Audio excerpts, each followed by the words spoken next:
Watch Taylor Hawkins' final concert at Lollapalooza Argentina 104.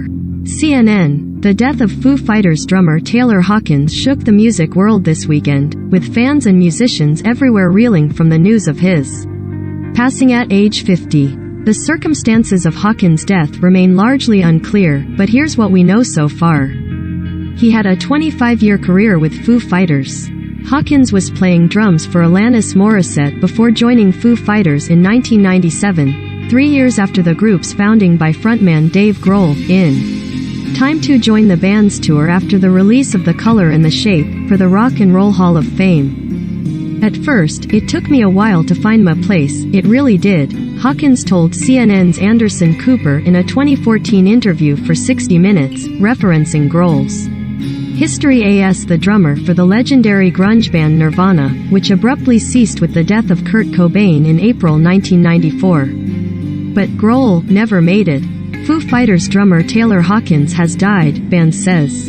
When you have a drummer like Taylor Hawkins in your band, I don't necessarily miss being the drummer, because I have the greatest drummer in the world. Grohl said, calling Hawkins a much more technically minded drummer than I am.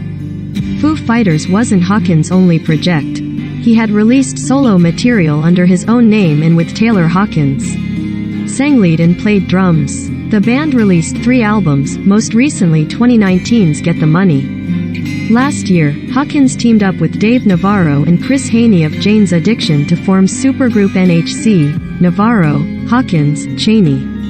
They released their debut EP Intakes. Dave Grohl and Taylor Hawkins of Foo Fighters performed during Day 3 of Lollapalooza Chile 2022 at Parque Bicentenario Cerrillos in Santiago. He died while on tour in South America. There's still a lot we don't know about how Hawkins died, but news of his passing broke Friday just as Foo Fighters was set to perform in Bogotá, Colombia, at the Festival Estéreo Picnic. The Foo Fighters family is devastated by the tragic and untimely loss of our beloved Taylor Hawkins.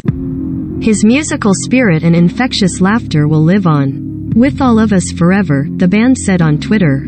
Our hearts go out to his wife, children and family, and we ask that their privacy be treated with the utmost respect in this unimaginably difficult time.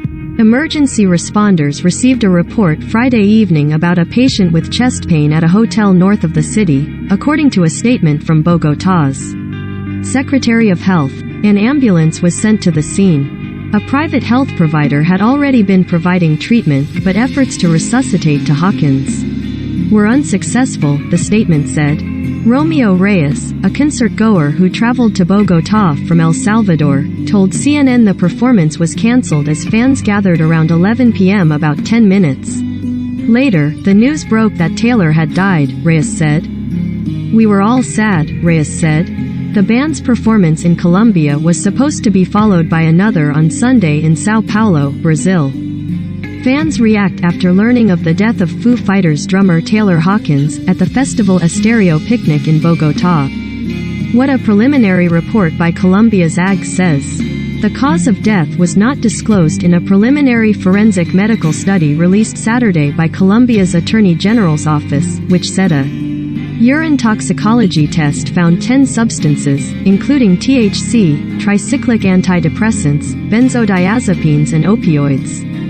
The National Institute of Forensic Medicine continues the medical studies to achieve total clarification of the events that led to the death of Taylor Hawkins, the report said, and the Attorney General's office will continue to investigate his cause of death in a timely manner. How he's being remembered by legendary colleagues. Funeral plans for Hawkins have not been released, but fans and colleagues the world over have been paying tribute to Hawkins in the days since his death, including rock and roll legends like Roger Taylor, the drummer of Queen, who Hawkins said had inspired him to get behind the drum set. The Queen drummer who inspired Taylor Hawkins says it feels like he's lost a brother. He was a kind, brilliant man and an inspirational mentor to my son Rufus and the best friend one could ever have, the Queen drummer wrote Saturday on. In his own tribute, Led Zeppelin's Jimmy Page recalled playing with Foo Fighters in 2008 at Wembley Stadium, saying, "It was so good to play with him. I really admired him and he was a brilliant musician. His technique, his energy and spirited enthusiasm. And his fans There are also tributes from everyday folks, fans who were touched by Hawkins and his music, like Franco Tallone, who tweeted footage of Hawkins singing Queen's Somebody to Love at his last performance on March 20th at Lollapalooza, Argentina. A 9-year-old Foo Fighters fan got to meet and play for Taylor Hawkins just days before he died. Who would have thought that we were witnessing the last performance of Taylor Hawkins in his life? A shock, Tallone wrote. Goodbye, beast of music. Another fan is 9-year-old Emma Sophia, who met Hawkins just days before his death after she set up her drums outside the band's hotel in Paraguay. We will remember him for his charisma and the beautiful gesture he had with Emma, the family wrote on her Instagram. Taylor gave us something to believe in. He was, is and always will be an inspiration. CNN's Aya Alamroussi, Jason Hanna, Chloe Milas, Stefano Pozzobon, Sarah Smart and Michelle Watson contributed to this report.